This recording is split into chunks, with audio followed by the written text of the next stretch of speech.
Hi everyone, William Mack is here. Today I'm celebrating 500 days of our Ivermectin Cancer Group. That's 500 days of helping cancer patients from around the world. In fact, a few days ago, we reached 7,500 cancer patients that we've helped over the past 500 days. It's been extremely busy, I'm not going to lie. It's been the busiest 500 days of my life. I haven't gotten a lot of sleep in the last 500 days, I can tell you that. But it's been an absolute blessing. And I thank God every day that I've had the opportunity to do this, to be able to help cancer patients from around the world. It's just been an absolute blessing. I got to know a lot of these cancer patients. I got to know their families. I got to know their stories. We've had hundreds and hundreds of success stories, lives saved, cancers, retreating or going into remission.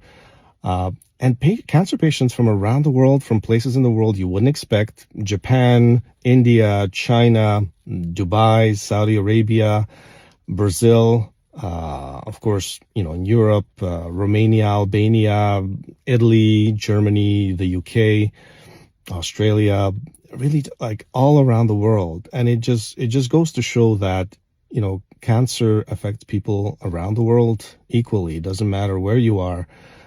Cancer is a terrible disease, and it'll affect the entire family. And it's a battle. It really is a battle. Now, I've been fighting my own battles here for helping cancer patients. I've been ruthlessly attacked by all kinds of people. And so I'm going to do a series of short videos taking you behind the scenes of our cancer group and showing you who's been attacking us, why they've been attacking us, what have been some of the motivations behind the attacks, what are some of the methods that they've used to attack us. And, there's a lot of people expressing now this sentiment that how is it possible that I'm still helping cancer patients? How is it possible that the government hasn't stopped me or shut me down? How is it possible the courts haven't stopped me? How is it possible that the medical board hasn't stopped me? Or maybe that the police hasn't come to my door or some stupidity like that. And, the reality is, I'll tell you why. Because the people trying to stop me are the evil people. They are the villains. They're the bad guys. They're the criminals. They're the people who are breaking the law. The people who are attacking me or these cancer patients, they're the ones who should be arrested, who should be thrown in prison, who should have their financial accounts raided, who should lose their licenses, whatever licenses they hold. Because who attacks cancer patients? I mean, honestly, who attacks dying cancer patients and tries to prevent them from getting help? I mean, it's unconscionable. It's a level of evil that is hard to wrap your head around. So when you look at all these attacks and you think, why are they trying to hurt these cancer patients? What do they have to gain? And a lot of the attacks are coming from the government, the Alberta government of Premier Danielle Smith, who is a villain, who is trying to hurt as many cancer patients as possible. And so something I still haven't come to grips with is that why has Alberta Premier Danielle Smith not come out in support of this? All she had to do in the past 500 days was to come out and say, look, this is amazing. This is incredible. We support this work. We're so happy to see, so many cancer patients doing better, getting well. And she would have been a national hero.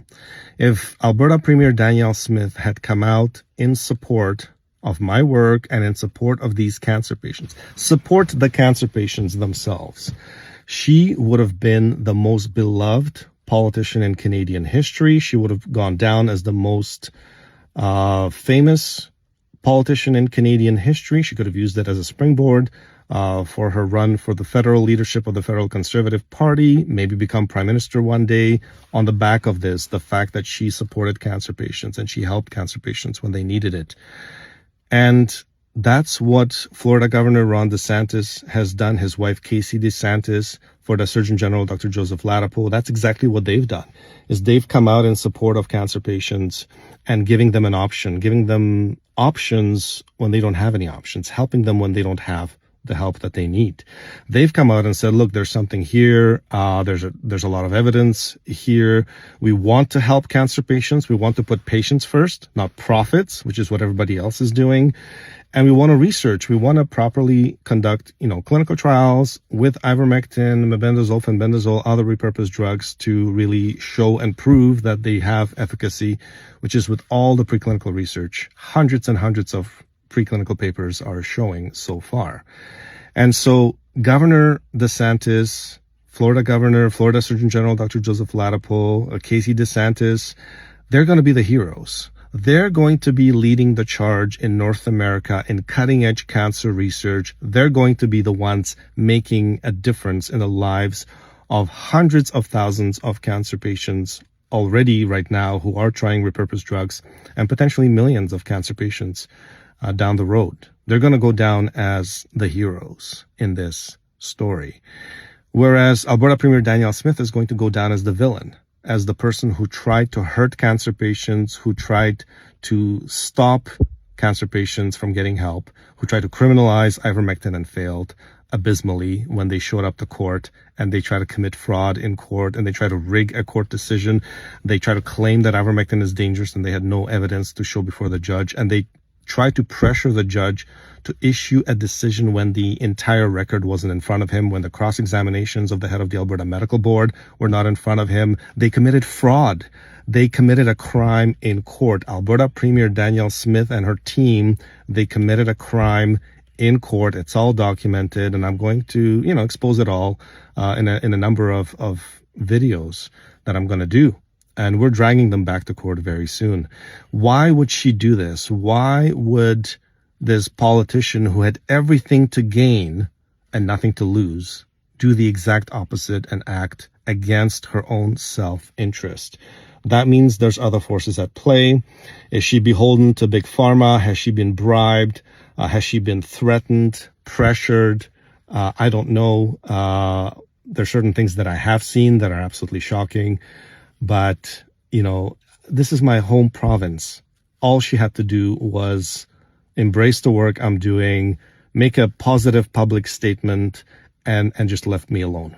And I haven't been left alone. In fact, I've had to struggle going to court after court and really having to battle just to be able to help cancer patients. And you know what? It's all legal. Health coaching is not regulated in Canada.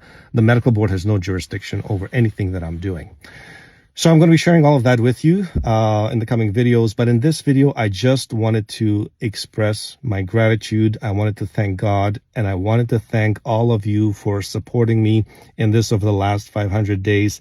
God bless you all for supporting me. God bless you all for those of you who've subscribed to my Substack, makisw.substack.com, who follow me on Twitter and post on Twitter, x.com/makismedicine.